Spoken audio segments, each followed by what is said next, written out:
Jesus died and resurrected for the realization of His teachings. Isang patunay, patotoo na tama ang mga sinabi niya, tama ang mga ginawa niya, nabuhay siyang muli. Kung namatay lang, lahat naman namamatay. Wala ka namang napapatunayan, masyado ka namatay ka. Pero yung nabuhay kang muli, yun ang patunay na tama, gusto ng Diyos Ama sa langit, ang kanyang mga tinuro at ginawa. And the great teachings of Jesus include, do not fear. In other words, Jesus lived again, so we will not fear. What do people fear? People fear God. Religion teaches us to fear God. Laging matakot ka sa Diyos, matakot ka sa Diyos. People fear God's punishment in terms of hell, pain, and suffering.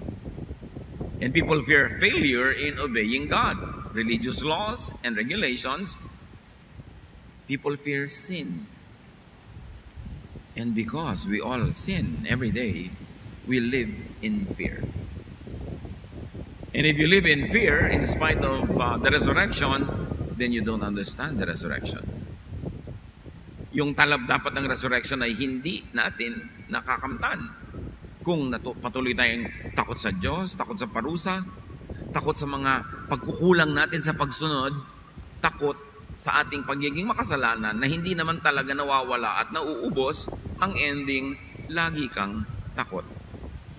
At pag lagi kang takot, parang walang resurrection. Because Jesus says, do not fear, could be read as, do not fear God.